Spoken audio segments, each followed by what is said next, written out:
guys will wear you guys down. But yeah, very excited to get into game week. I think our players especially, right, just a chance to play and compete against somebody else in spring ball through fall camp. It's what everybody goes through. We're just in week 0, so we're getting a little bit earlier than everybody else. Really excited for our players, our coaches, but just Illinois football in general, which obviously includes the University of Illinois, the Champaign-Urbana community, all of our fans and alumni. There's a really good buzz going with our players.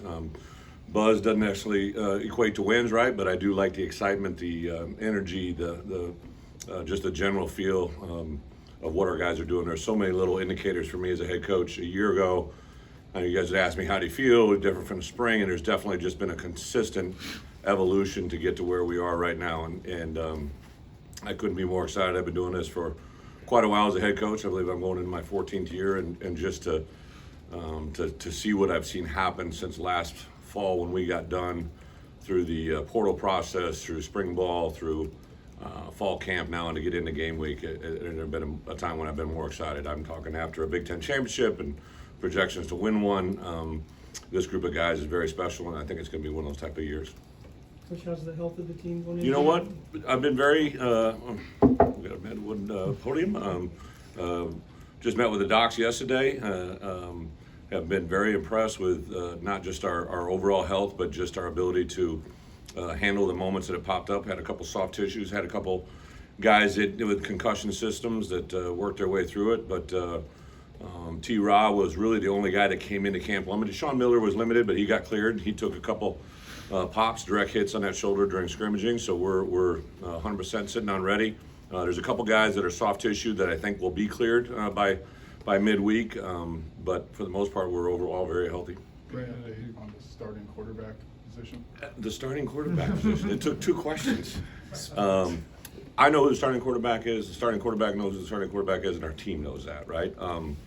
I think our guys understand the value of these first games, what it allows us to do. I think we learned it last year firsthand, that sometimes to show up on game day and let everybody see the University of Illinois unfolded for the first time in reality is a good thing, so we'll kind of stick to that messaging. But I would say the 2 top candidates I've been around Art for obviously a full season now.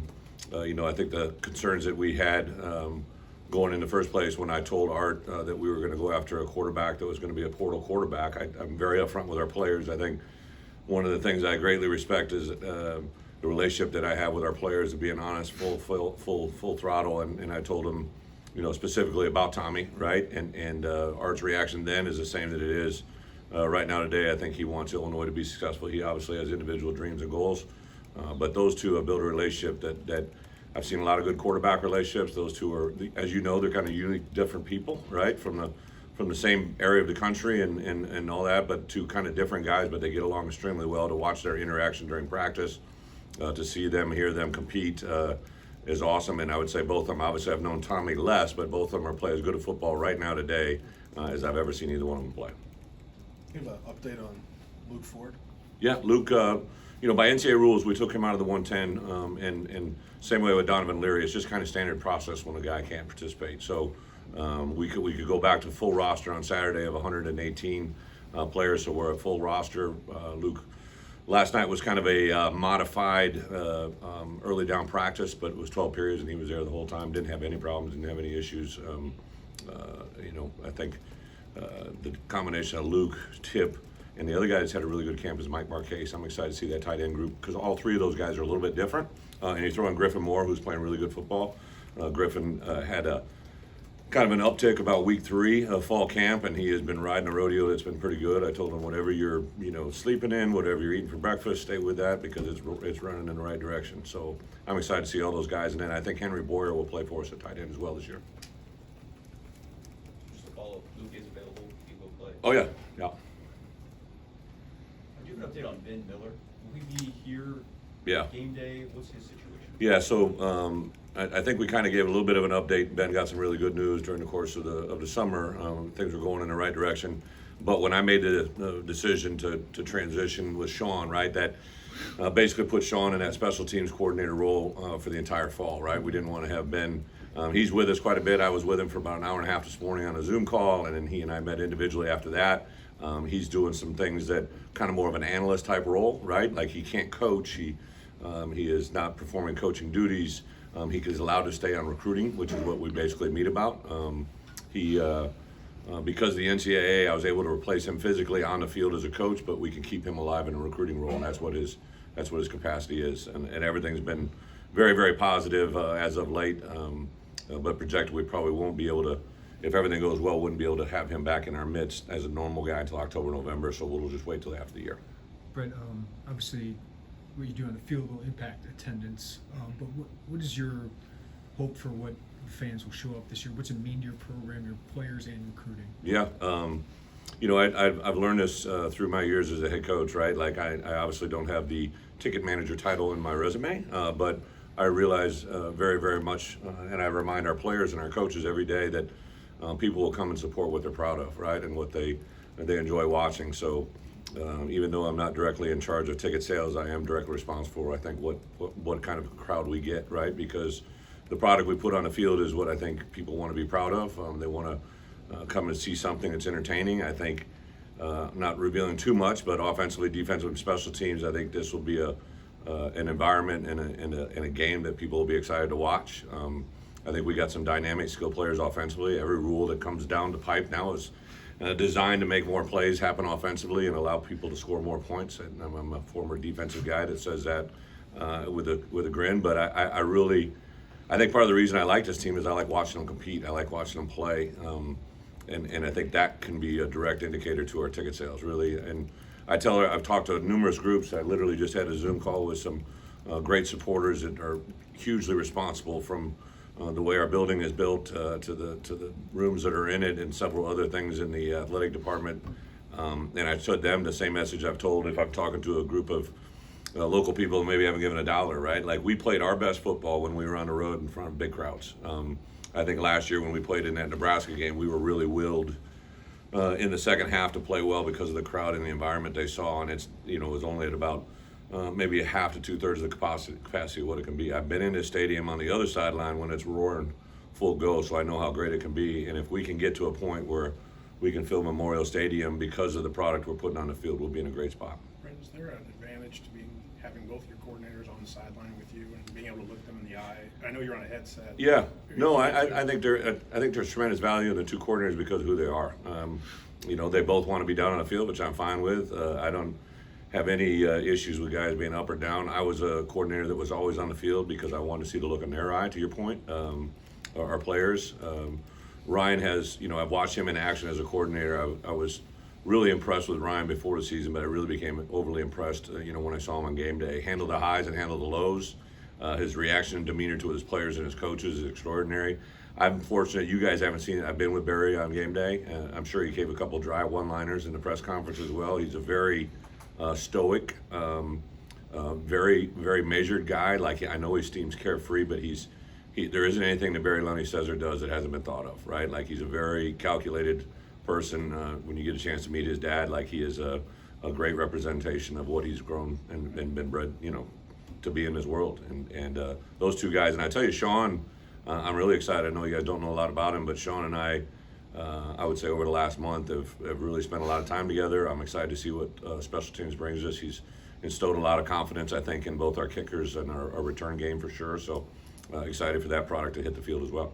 So this idea of maybe unveiling all that is Illinois football, including the starting quarterback, and not until the opener, was that something you've done before as a coach, or have you sort of evolved to that? Yeah, I think that anytime there's and I said this to you guys, and I mean this with all due respect, the last thing I ever want to do is make your job hard, right? Like, I don't like it when people make my job harder than it needs to be. But the number one priority I have is to protect and build Illinois football to be as best as we can be on Saturday. And part of that is restricting access, right? We got a new offensive coordinator. Now, the good news for you guys, if we don't have change, I might let you in a little bit more next year, right? Because you're not really going to have anything new, right? But I knew offensively what we've seen, right? People are trying to guess, are they a little bit of us last year? Are they a little bit of UTSA? Are they a little bit of both? Whatever it is, right? Like, well, Saturday we'll find out, right? Like, I think there's a tremendous amount of respect in our program for Wyoming.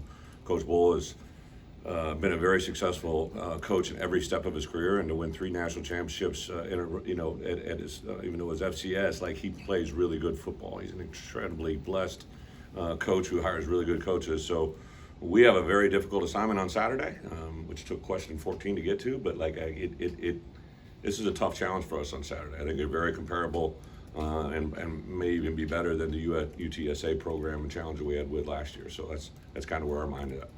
What stood out about the way your offensive assistants kind of picked up what Barry was teaching them, or maybe even added some of their own flavor to it? Yeah, so it was very important for me to bring in a good football coach, right, with a good plan, a good scheme.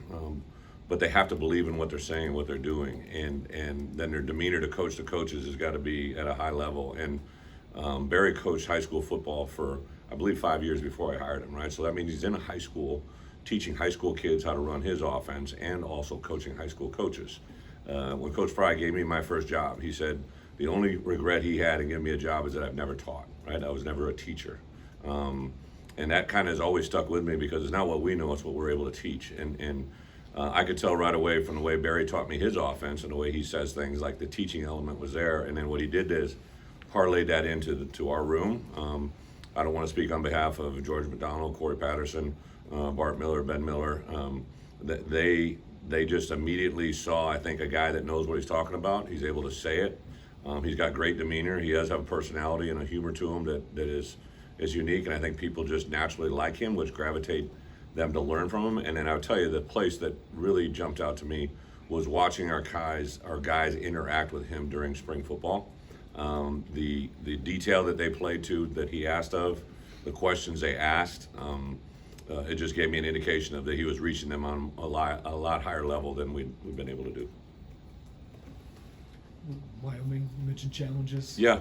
You talked last week about Craig Bowen, your respect for him. Yeah. But what have you seen on the field, both offensively and defensively? Well, a couple things, right? So I think defensively they're very long, right? If you just look at their numbers. So like I look at matchups all the time, right? And as a head coach, I formulate an idea during the course of our preparation on how I think the game will play based off of what I see. And I think their defensive line is long. Now they had some linebackers, especially one that got drafted 3rd round, really good players, active guys. They put a lot on them.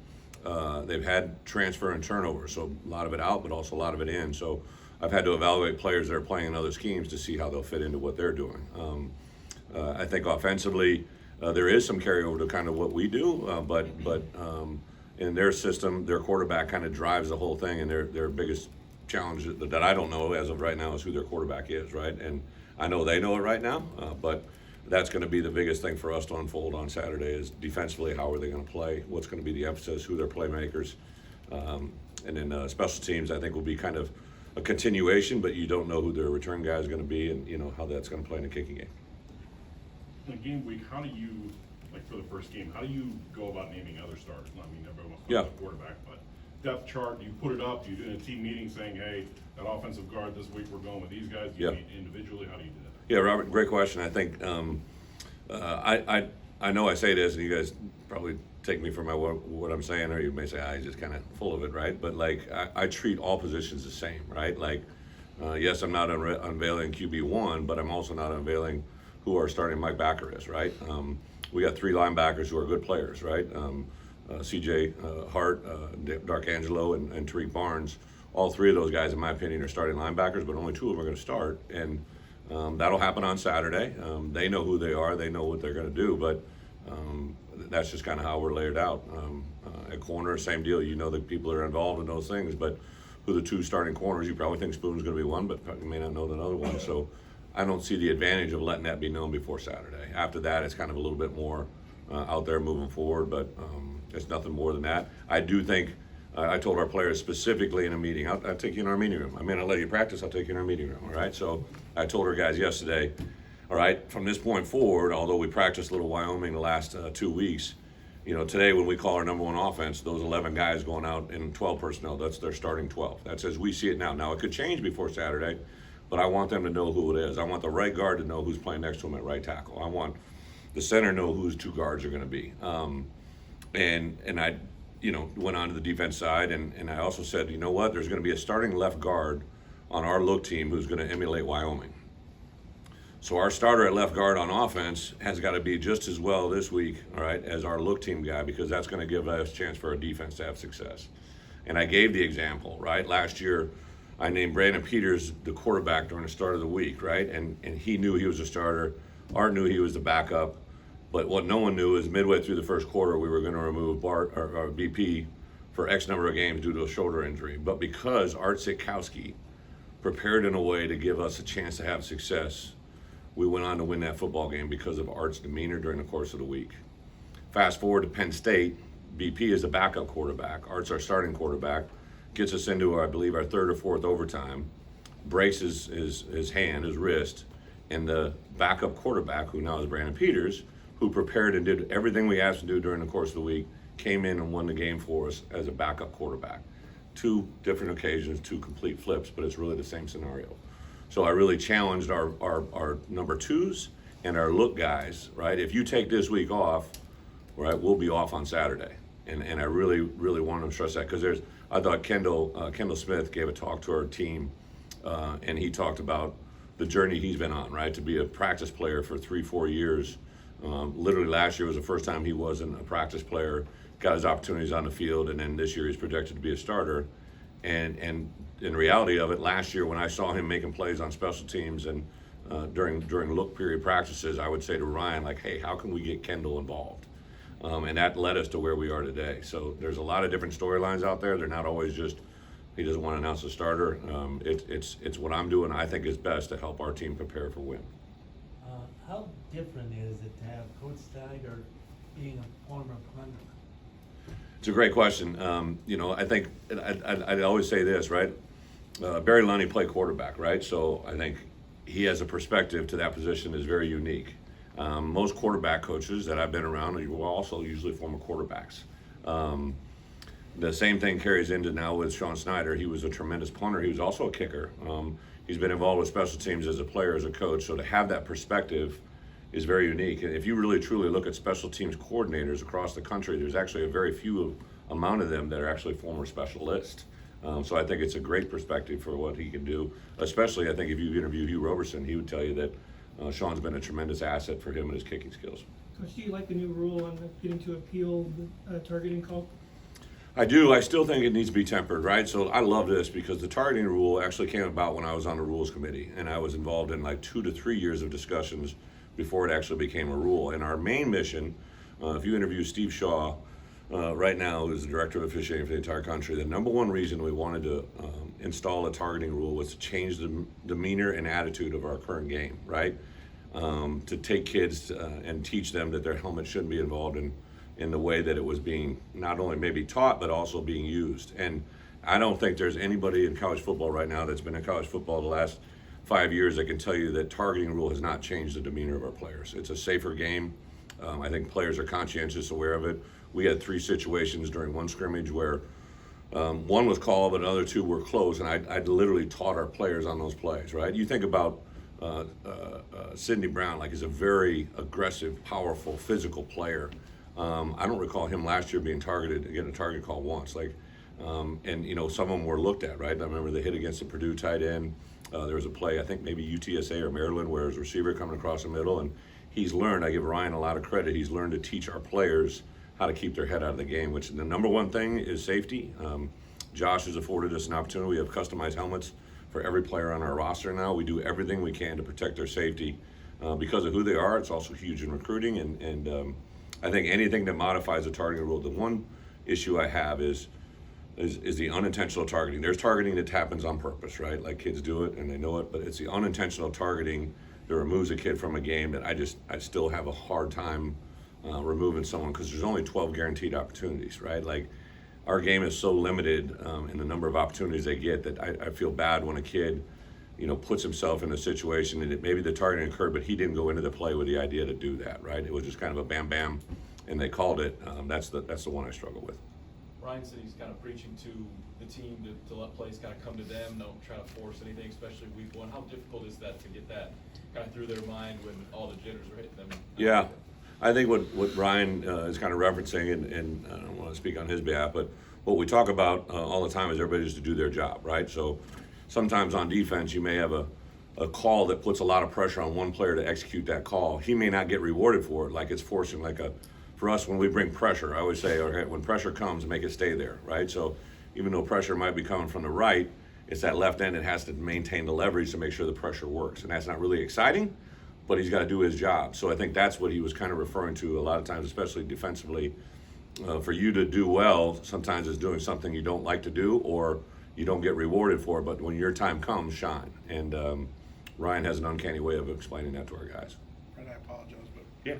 with the rules being what they are now, are your GAs allowed to be on the field on Saturday and have direct one-on-one communication with the players? You need and know it on set? a rules book to figure out. So our 4 GAs are basically accountable coaches, right? So they're allowed to be on the field. They can give instructions during the course of the week. And then when they're on game day, they're allowed to be in the booth, on the field, GA'd, mic'd up. There's a few exceptions. There's even a bonus headset where we can assign it to someone, but they have to be within a certain age group. Like there's all these like crazy rules. I can promise you, we are going to be NCAA compliant.